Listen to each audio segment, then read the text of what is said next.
Hey, what's up, everybody? I'm going to do a complimentary quad, man. This complimentary quad is featuring the music of 4 different artists, and we are going to be doing kind of like a fashion of, I don't know, it's not a call and response, but it's, what am I trying to say? I'm going to be featuring the music of, let me first start off with telling you who it is. So I'm going to start off with Too Many People by Paul McCartney, and then followed by How Do You Sleep by John Lennon. And that's followed by Chicago's It Better End Soon. And then finally, Here Comes Sunshine by the Grateful Dead. So what I'm trying to say is that there is one song by an artist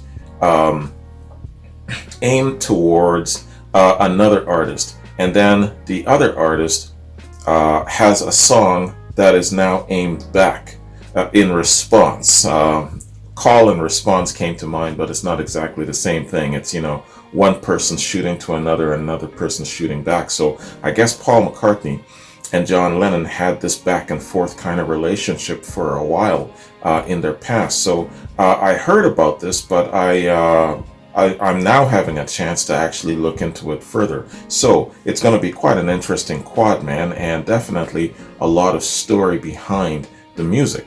So I first want to just give a shout out and a thanks very much to Randy.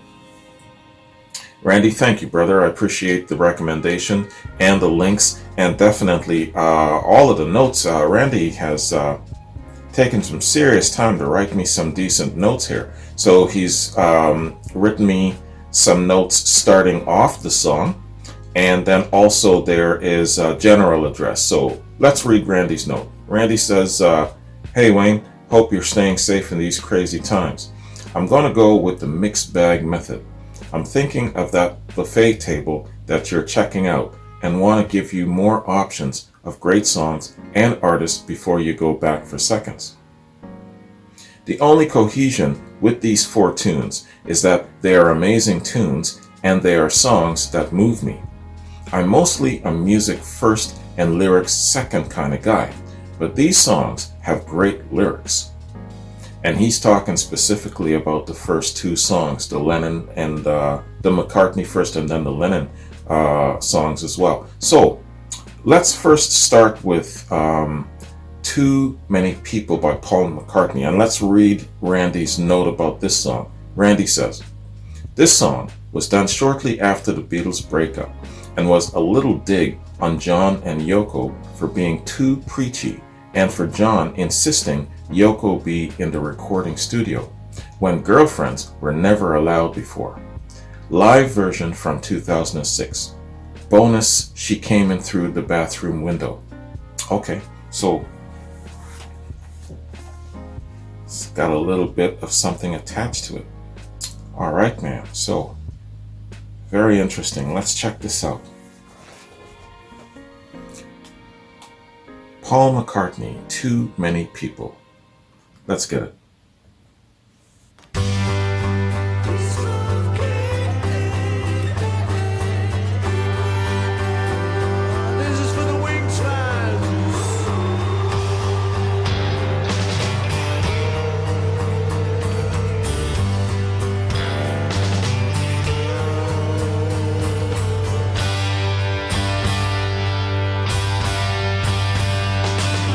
Too many people go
your lucky break and broke it in two.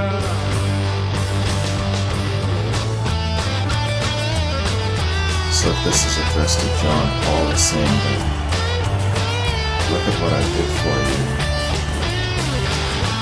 and this is how you repay me. You're ungrateful.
Digging this one.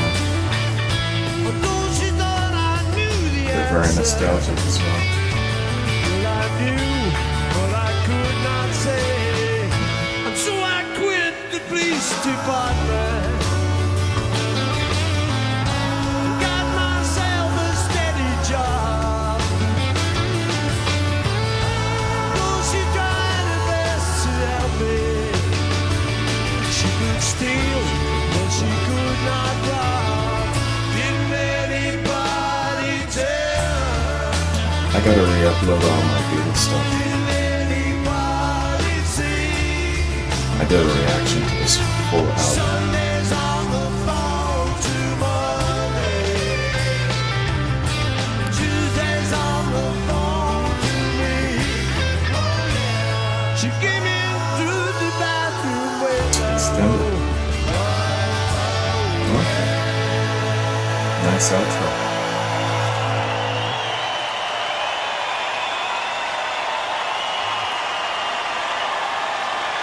Very nice.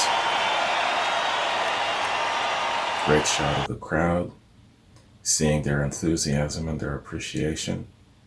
Hey man, brother's a legend. You talk about a great creative force. Lennon and McCartney, the team, of course, but Paul McCartney in his own right, man. A great creative force, a visionary, maybe even more so than John Lennon. To get the Beatles where they were, you needed Paul McCartney and his vision. I don't know if it's solely upon the shoulders of John Lennon could have taken them to those heights. I don't know. You needed the driving force, the visionary that is Paul McCartney. Now I'm hearing things that he wasn't the easiest guy to work with, and that every music group has a solid anchoring asshole in it, and that solid anchoring asshole is influential in propelling that group to the height of their success. Paul McCartney, Roger Waters, Jimmy Page, Jimmy Page coupled with Peter Grant. You know, all of these groups have somebody in it that has an element of ruthless aggression, and that takes them to success. And the formula of success for the Beatles was definitely Paul McCartney. I don't know much about the Beatles. I don't know much about classic rock yet, but from what I have been learning as a student of classic rock in the last year and a half, that I know. I know that every single group that has had a measure of success has somebody who is steeped in ruthless aggression, who helps to propel them to where they are, definitely. And that is Paul McCartney. Now, in saying that, I know that the downside of that, the con to all of those pros, is sometimes faltering relationships, failed relationships. Sometimes it's severed and it can never be fused again. And that, I guess, is the balancing act, the tightrope that someone like a McCartney has to try to tread, has to try to navigate and stay balanced on. And sometimes it just cannot be reforged again, you know what I mean? But it's the price you have to pay for success sometimes. Sometimes wills take over, sometimes things are said, sometimes relationships just cannot be put back together, and that's unfortunate. But look at the success of the man. I don't think that he's left a whole bunch of broken hearts in his wake, but definitely to become successful at that level, you have to stand your ground, hold firm, say no, smack a few heads, and take a couple of shots yourself to get there. You know who I'm thinking of? I'm thinking of John Fogerty. Yeah, man. John Fogerty. What an interesting project he would be. Yeah, you know, I did a Artist of the Month for CCR, but really what it was just a study of the man, but not a very in-depth study, you know, because I'm sure there's just so much material, so much dirt and grime that you can look into in regards to the relationship of CCR and the forging of a John Fogerty. You know what I'm saying? So, yeah, I can go on talking about this forever, but you get my point. And this quad here is going to be a long ass one because we've got some long jams coming up. One is almost 15 minutes. The other one is almost 15 minutes. So, and the next track is 6 minutes long, and this track was almost 6 minutes long. So it's 40 minutes in total. So it doesn't give me a lot of time to be going off and just talking. So I'm gonna have to stick on structure here in regards to the length of these tracks. So, man, but this really got me. This really, the subject matter surrounding this quad that Randy sent me really got me.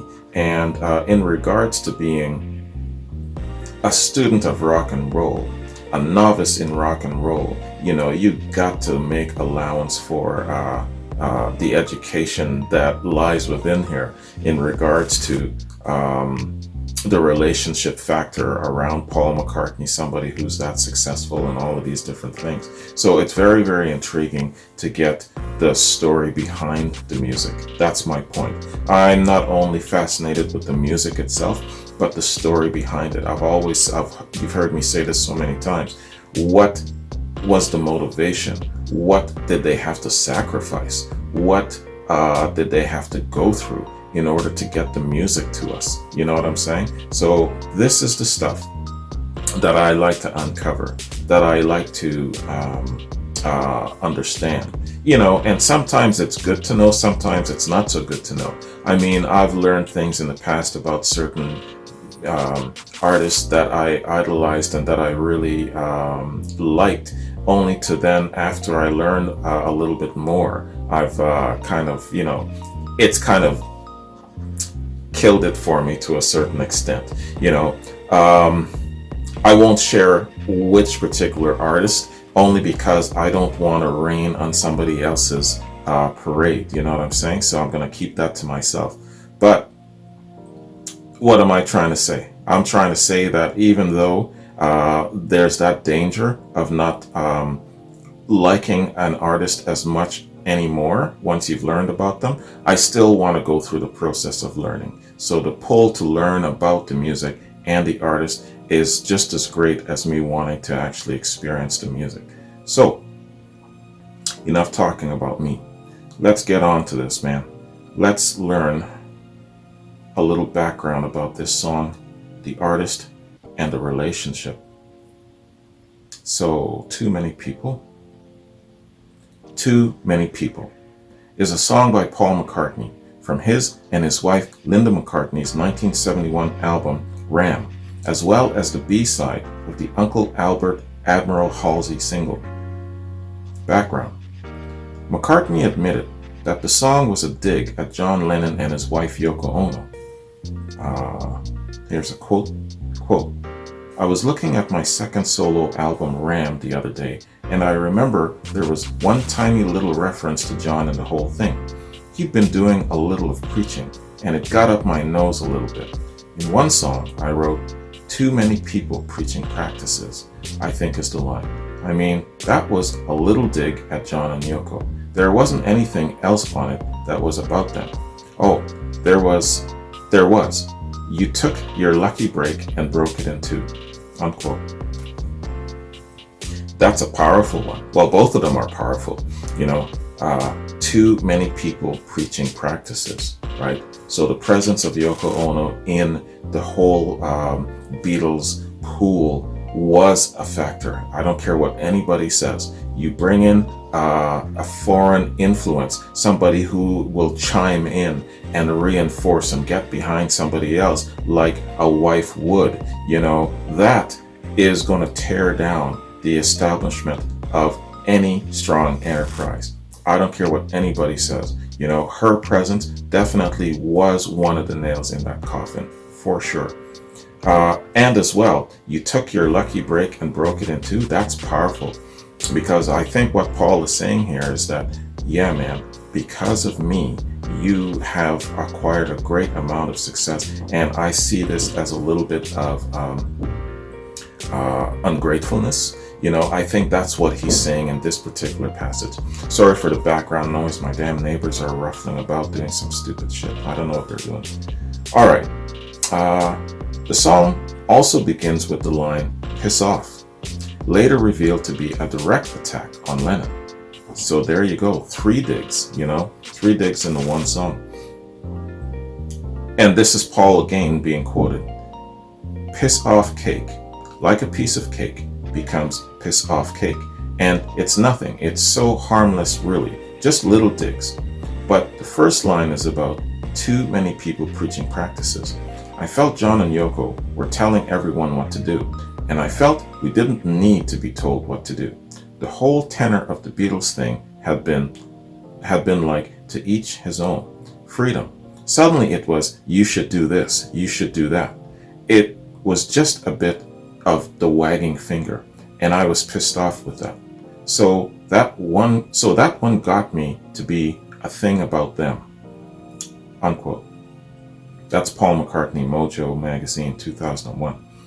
Yeah, man. So hey, like I said, you bring in another person into the clique establishment of the Beatles in the form of Yoko. I don't care how well-intentioned she was. She was a foreign presence, and she was his wife, and so she had some weight. And unfortunately, that weight was pulling them in a direction that was not meant to go, right? Her presence there compromised the integrity of the vessel. It really did. Now, I'm not saying that her presence was the entire thing. I think it was just a whole bunch of things all together, but it was definitely a nail in that coffin. Absolutely. I challenge anybody else to tell me otherwise. Convince me, and I'll change my mind. I'm open-minded. All right. Recording. The song was first recorded in Columbia Studios in New York City on the 10th of November in 1970. Overdubs were added in January the following year at A&R Studios in New York, including some brass during the early part of the song. More overdubs were recorded at Sound Recorder Studios in LA March and April of '71. Aftermath. Following the release of Ram, John Lennon pointed out several songs that he claimed were attacks at him, among them being Too Many People. And this is a quote from John. Quote, "There were all the bits at the beginning of Ram like too many people going underground. Well, that was us, Yoko and me. You took your lucky break. That was considering we had a lucky break to be with him." Unquote. That's John Lennon. In response, Lennon wrote How Deep Do You Sleep, or How Do You Sleep, for his album Imagine, an attack at McCartney, featuring musical contributions from George Harrison. McCartney later wrote Dear Friend as a truce offering to Lennon, and released it on the album Wild Life with his band Wings. Okay, there you go, right? A truce, a peace offering, an extended hand. That's good. That's good. So at least he had the wisdom and resolve to do that. And I believe that Lennon also was reciprocal, because I remember a story being told that he was considering actually working with Paul again right before he was shot. So I think that the relationship was to a certain extent mended. Let me know about that. That I don't know. If you know your Beatles history, give me an update on that. All right, man. So let's move on to our second track, and that's John Lennon's How Do You Sleep. And before that, let's read Randy's note. Randy says, "This was John firing back at Paul, and it was harsh. I wanted to give you a live in-studio version. It's a little raw compared to the studio album version, but you can see George Harrison and others jamming with him." All right. Let's check it out, man.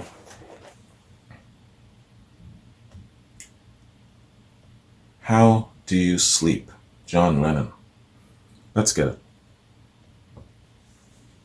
1, 2, 1, 2, 3, 4. So Sergeant Pepper took you by surprise.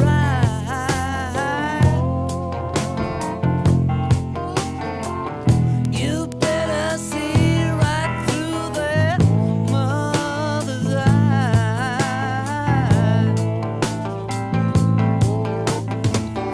So Dix was right when they said you was dead.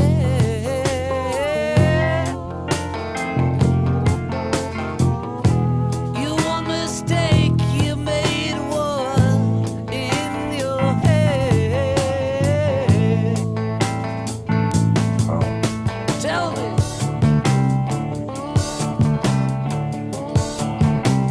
how do you sleep?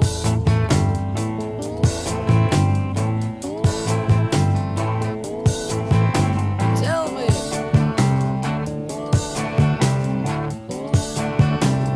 how do you sleep at night?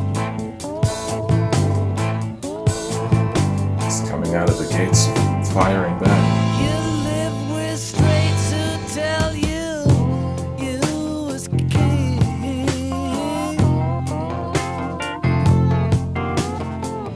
Jump when your mama tell you anything.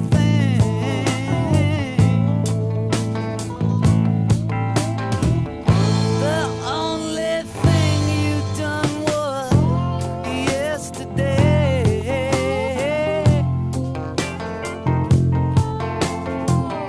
And since you're gone, you're just another day. Wow. Tell me, That's saying he doesn't think about him much at all. how do you sleep at He night? doesn't think much about him.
at night.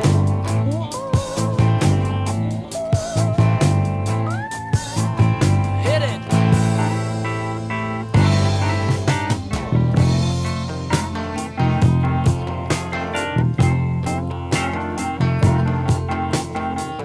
Jump when your mama tells you anything.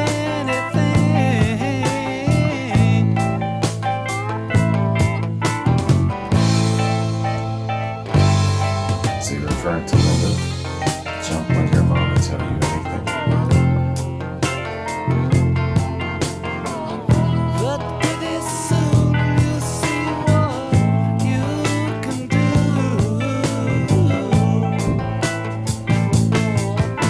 Oh,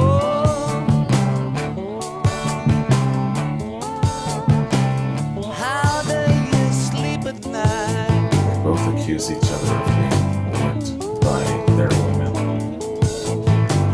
Tell me, how do you sleep at night?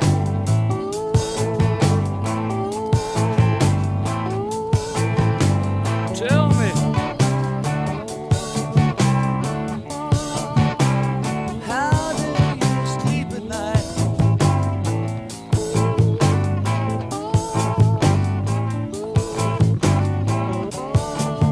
Okay.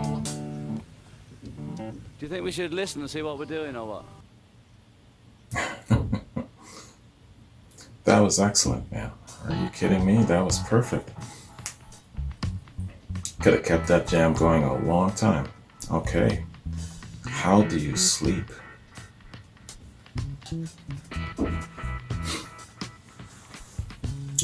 How do you sleep knowing that you were so ruthless and so unwielding in actually getting us to success? How do you sleep knowing that you, in John's mind, might have compromised and sacrificed, rather, friendships for the sake of being successful? And there was a dig in there saying that, in John's way, saying that, yeah, you know, you've got skills, you make music that's sweet to my ears, but you learned that from me, you know, so give credit to where it's due, don't be disrespectful. Yo, man. And they both accuse each other of being whipped by their respective ladies. So, yeah, I'm telling you. But you know what, man? If you've been a group and you've been together for a good long while and you have been exposed to the industry with all of the people and all of the sharks and you've accomplished success together, you had to sometimes, it's a balancing act of give and take. And some people can kind of, you know, play their role better than others, step aside, give the other person, you know, the green light to go forward, you know, be a leader first before you are a follower. So all of these different challenges are presented to you when you are trying to become a successful band, a successful unit. And so over a period of years, with all of that history, you reflect, and sometimes that reflection also has emotion. It also has regrets, it has resentment, it has all manner of different types of emotion. And sometimes you want to basically just let it out. You have to let it out. And this is the way that they are letting it out. So it's a combination of letting it out, a combination of distance, time, maturity, all of these different things is coming into being to healing that relationship. And sometimes it's not about healing, but just severing and just letting it go. But I believe that the relationship was reestablished. But anyway, yeah. So McCartney fired a smack upside the head to John. John turned around and punched that brother in his damn face. You know, this was a serious diss. Anyway, hey man, You know, um, this is a part of the learning curve about music in total, but in the history of rock that I really like learning about, getting into the story behind the music. As beautiful as the music is, that's only a part of the whole for me. I want to learn about the stuff behind it all, you know, and this is great history. You know, I mean, these guys, the combination of the two of them, the Lennon and McCartney force of writing and performing, and the presence on the platform of classic rock and the platform of popular music. I mean, you know, these two guys, the landscape of music would not be the same without their presence, their contribution. But here we are, we're learning about what they had to sacrifice to give us all of that wonderful stuff, you know what I mean? And part of that sacrifice is their relationship, you know. I believe it was reestablished. I gotta confirm, you know, before John passed, if they had some sort of a unification. I need to know that. Let me know that if you know your history well. All right, so let's do a little read here. How do you sleep? All right, so How Do You Sleep is a song by English rock musician John Lennon from his 1971 album Imagine. The song makes angry and scathing remarks aimed at his former Beatles bandmate and songwriting partner, Paul McCartney. Lennon wrote the song in response to what he perceived as personal slights by McCartney on the latter's Ram album. The track includes a slide guitar solo played by George Harrison. Composition and lyrics.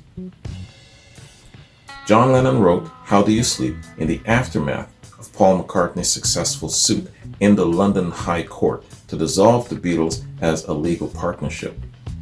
This ruling had followed the publication of Lennon's defamatory remarks about the Beatles in a December 1970 interview with Rolling Stone magazine, and McCartney and his wife Linda taking full-page advertisements in the music press, in which, as an act of mockery towards Lennon and Yoko Ono, they were shown wearing clown costumes and wrapped in a bag.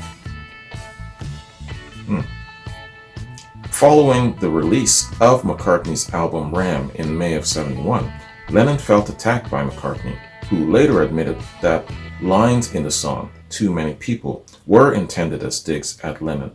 Lennon thought that other songs on the album, such as Three Legs, contained similar attacks, although McCartney denied it. George Harrison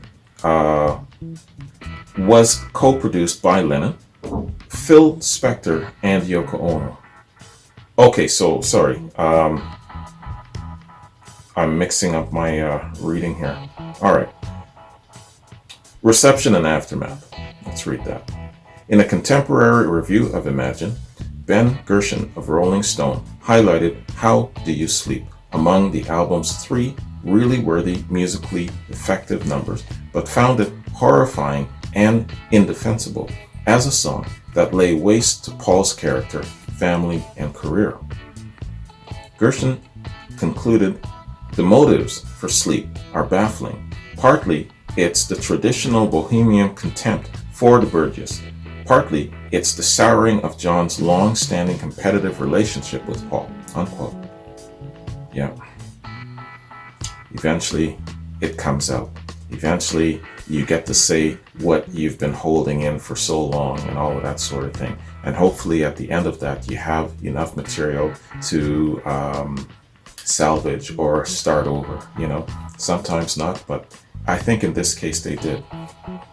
Writing in the NME, Alan Smith set up the track. Musically, it's tremendous. Open, big, powerful, thundering, dramatic, but this is a song that will be remembered for its lyrics.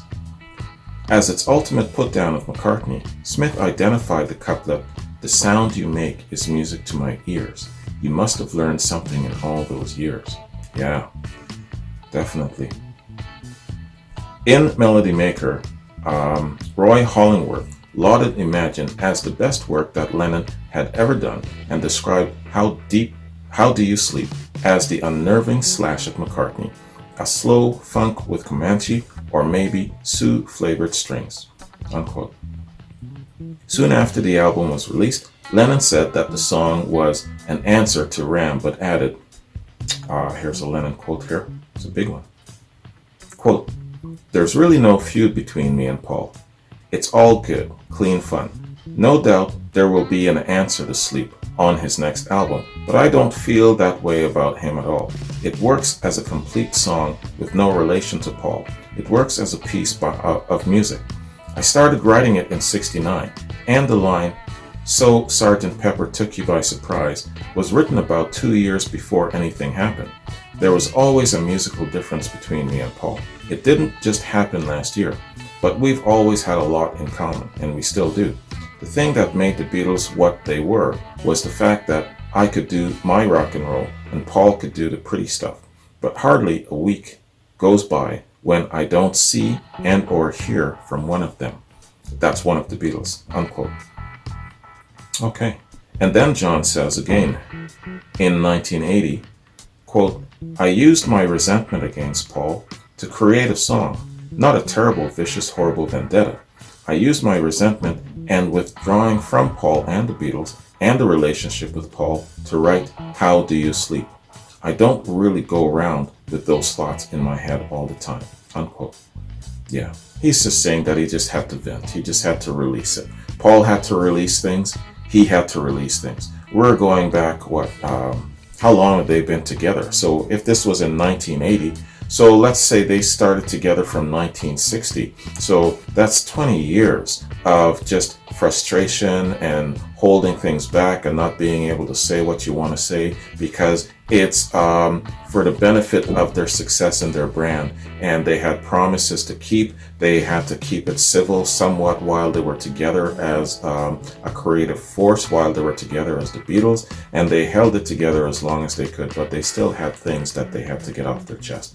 And this is their way of doing it, you know? All right, man.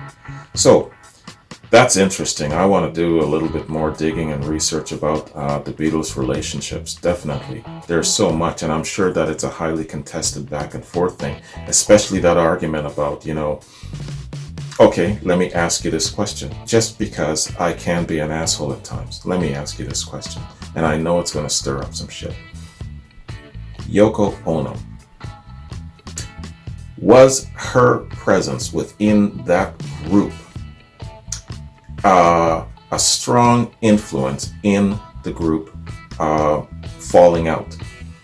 They would have fallen out eventually, I'm sure, but you have to admit that her presence in there, it changed the chemistry and it expedited the Beatles' breakup. Do you think so? Yes or no? That's the question. I know. I can feel it right now. I can feel people yelling at me through the screen.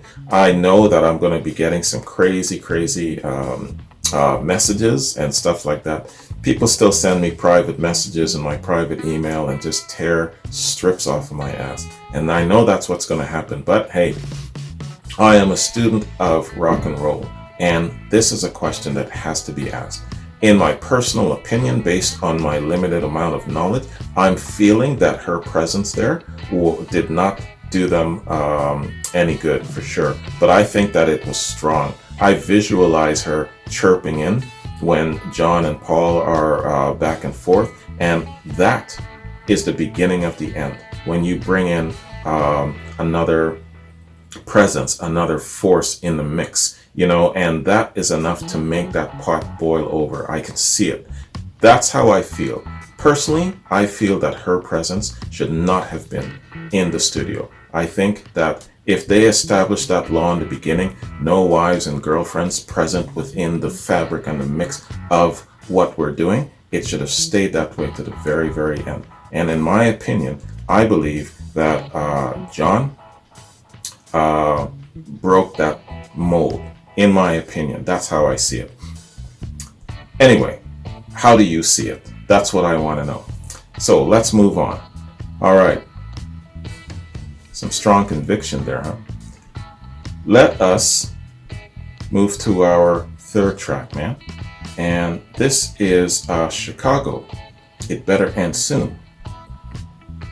And this is what Randy has to say.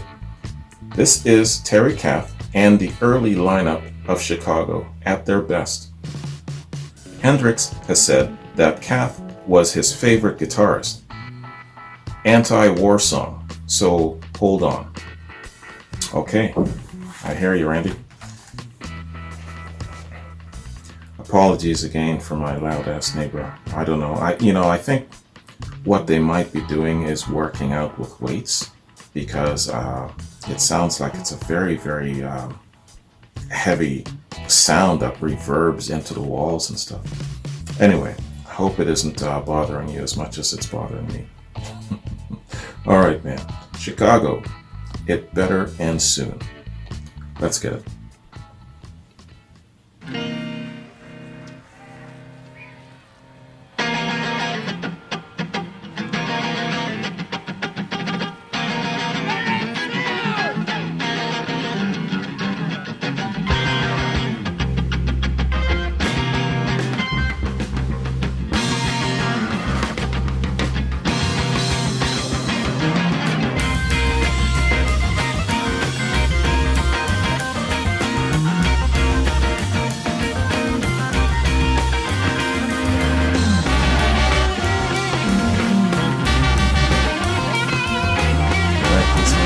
Brass.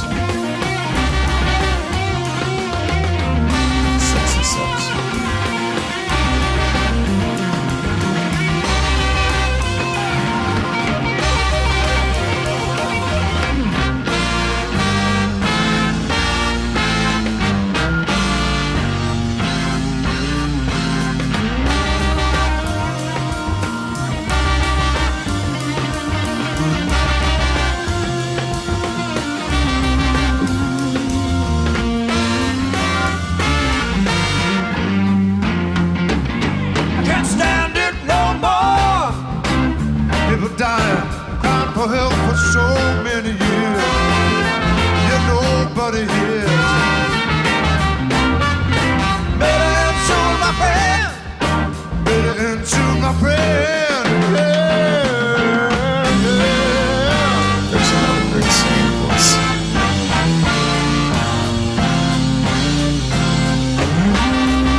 The flute has a place in rock, y'all.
also plays the sax.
Nice extended jam. Taking their time, they're in the zone.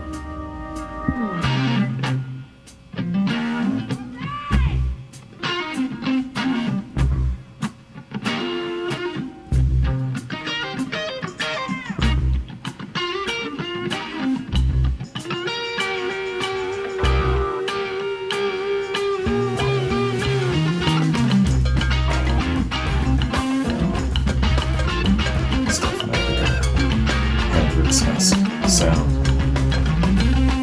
More than likely. Jimmy is influenced by his sound.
So let's all get it right and think it right and think it round for once and all. Everybody that works a 40-hour week just for some bread thinks that they're so free in this land. Oh, they must be done in the head. Now they think that they're free just because they can work all the time. Even though they never realize that they only get to keep one thing down. They're paying for this war to carry on its war.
gotta get it through.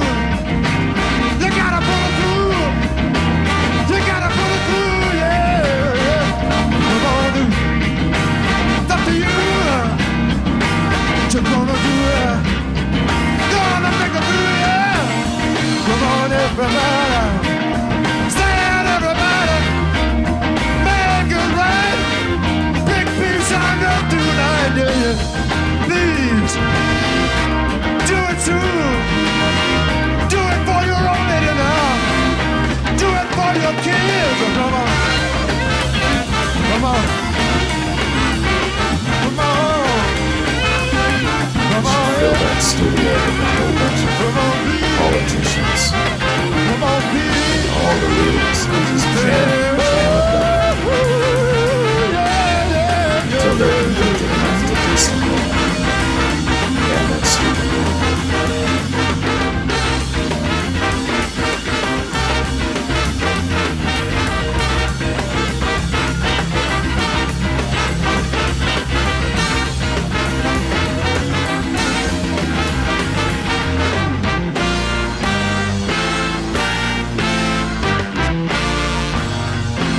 You notice that threesome combination of bass, trumpet, trombone, and sax gives you such a full orchestral feel, doesn't it? Just those three instruments. Stand it no more. People fighting, killing their brothers and don't understand. We gotta make them understand. But I am shooting my friend. Please, the sky, I am shooting my friend. Yeah, yeah, yeah, yeah, yeah.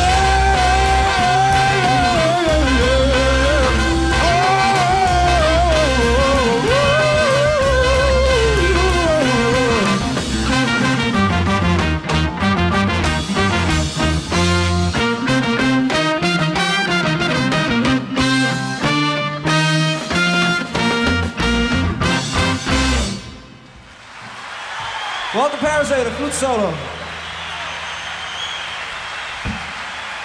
What a jam. Thank you. Hey. It better end soon.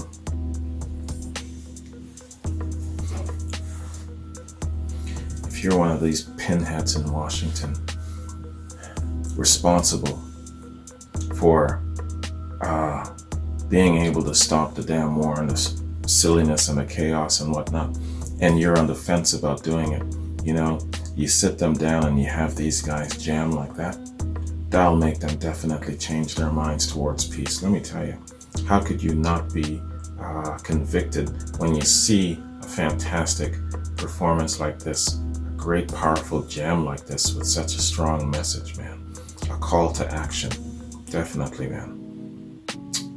That was great. Excellent jam. And you know what, I was thinking about Chicago as I went through this process. Chicago is almost, and I don't want to insult anyone, but with this comparison, they remind me of Fleetwood Mac. How Fleetwood Mac started in the beginning with the Peter Green years. They were a blues jam rock band. Chicago's kind of like a funk, blues, jam, rock band. And they had their beginnings with Terry Kath, just like the Fleetwood Mac had their beginnings with Peter Green. And then they got into the 70s, had a successful run into the 70s, and changed their sound to keep them somewhat relevant in the 80s.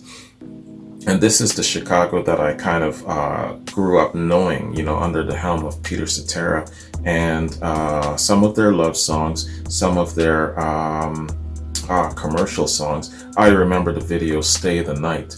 And so they successfully navigated that tumultuous trench known as the 80s, bridging the 70s, changing their sound so that they enjoyed success into the 80s. By that point in time, I know that Terry Kath, he had passed on, and that probably they went through lineup changes and things of that sort. But yeah, another band that had the ability to successfully make that transition into the 80s. So I was thinking about all those things. I was also noting their brass section, and I've come to identify those three main instruments in the brass lineup as being very, very instrumental in the success of the sound for a lot of great bands. On my other channel, my Beyond Classic channel, I've got Casey and the Sunshine Band in the shoot, and I remember that those three main instruments was just so powerful and well utilized by that band in the 70s. My mom had seen them a number of times, and my older sister, I was too young, I wasn't able to see them, but I remember them saying that, and this is where I kind of got that idea in my head from my mom. She said that, you know, just those three instruments amplifies the sound so much, gives the sound so much life, and it just makes it sound like there's a whole orchestra behind them sometimes with the brass. So yeah, that stuck with me, and I see the brass sometimes really successfully utilized, and in this case Chicago really makes good use of the brass. Also included a little flute in there, fantastic, a nice long extended solo for the flute. All right, so speaking of the flute, yeah, Jethro Tull utilizes the flute very well. I remember seeing the flute utilized well during I did a reaction for Canned Heat. That was well utilized, the flute. And also It's a Beautiful Day, that was really well utilized as well. I gotta re-upload some of these reactions, man, especially take a theme, you know, maybe put it in a playlist, bands and acts that utilize the flute very well, something like that, so that it isn't just randomized stuff being re-uploaded, because too many re-uploads will piss off a lot of people, I know that. So it's got to have some sort of a theme and some sort of an idea behind it, because you know, I'm well into like 550 reactions now, so I can't re-upload all of them, man. But I gotta be careful, and I gotta be selective with what I pick to re-upload, and I'm sure you wouldn't want the whole damn library re-uploaded. So let me do a little read here and get a little background on this excellent song. This, yeah, you're right, it's an anti-war song, but more so a peace song, a call to action, call to peace. All right, man.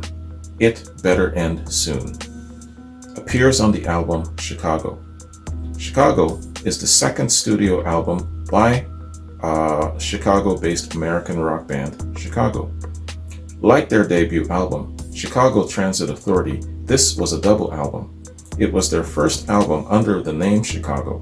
The band's prior name, Chicago Transit Authority, was changed due to a threatened lawsuit from the Chicago Transit Authority, and the first to use the now ubiquitous cursive Chicago logo on the cover. Released January 1970 on Columbia Records, Chicago was commercially successful.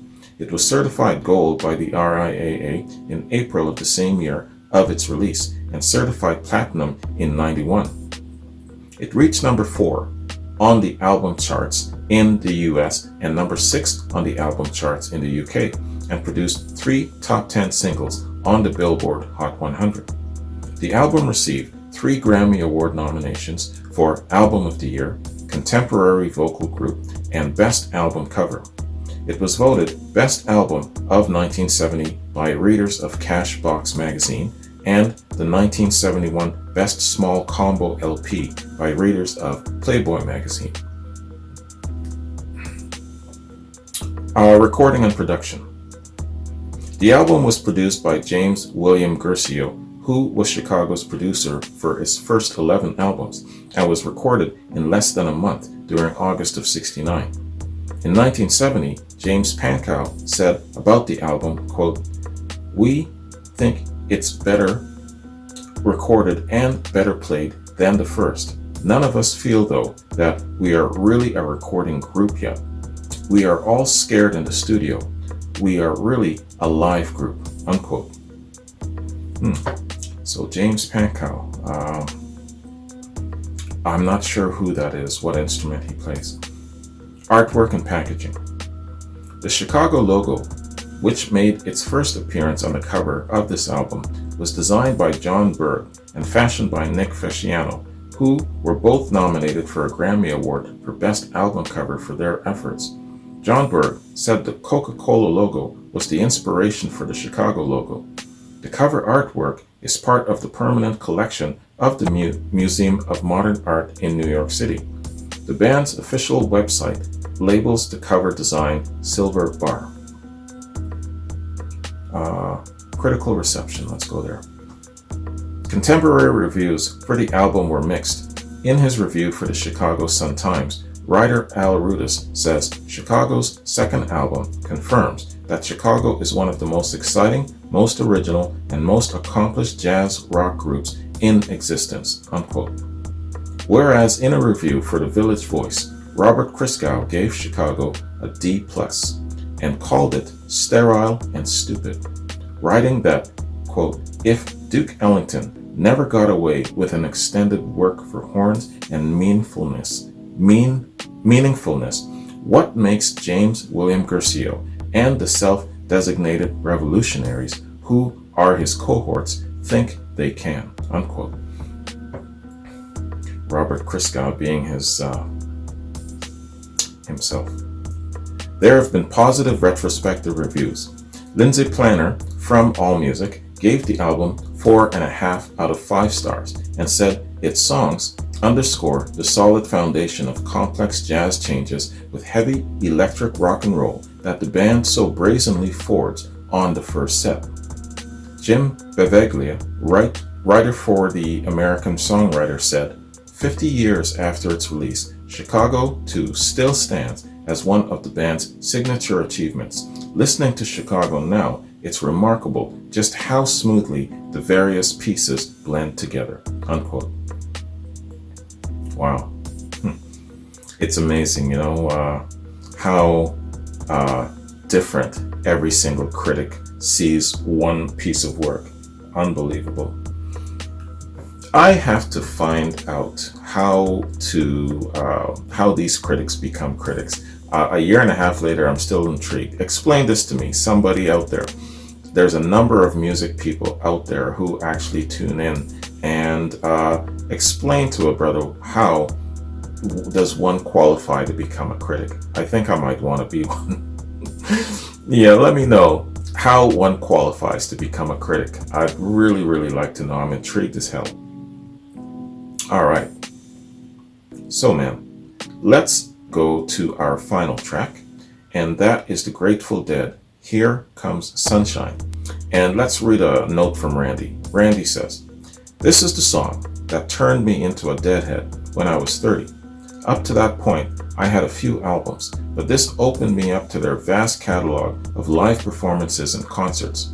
Jerry's solo is so good, and he gives the date here. They performed this at Curtis Hickson Hall in Tampa, Florida on December 19th, 73. First song on Dick's Picks, live but no video. Not a problem, brother. I just did a quad that featured the Grateful Dead, and I remember saying that I really like their sound. Just their sound is enough for me. Having video is a great thing, but not always necessary. Not when it comes to the Dead. It's about their great signature sound, man. All right, Here Comes Sunshine. Let's get it.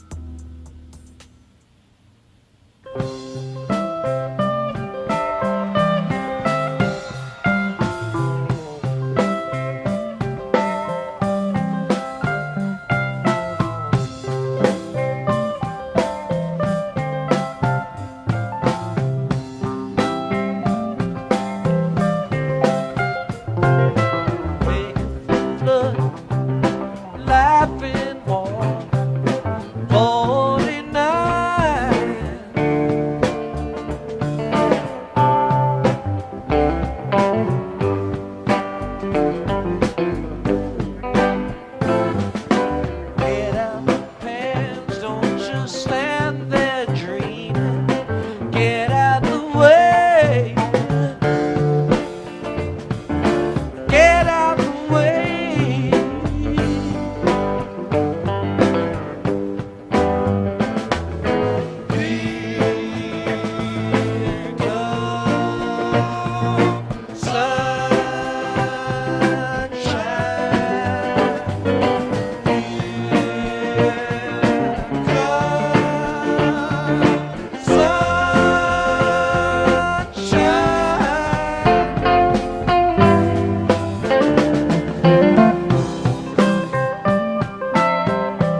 that was his friend Bruce. That's how they described it.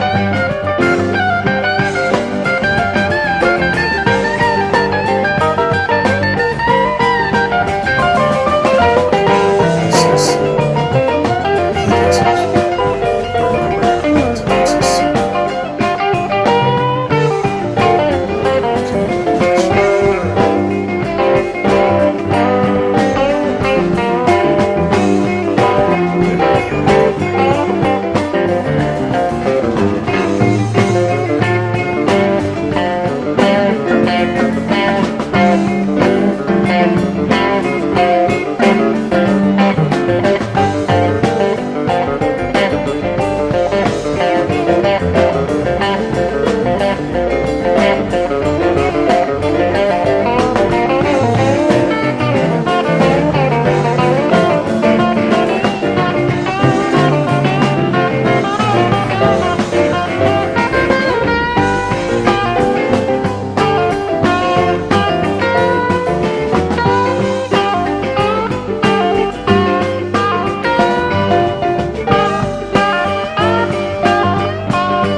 And then you hear the crowd cheering at the end.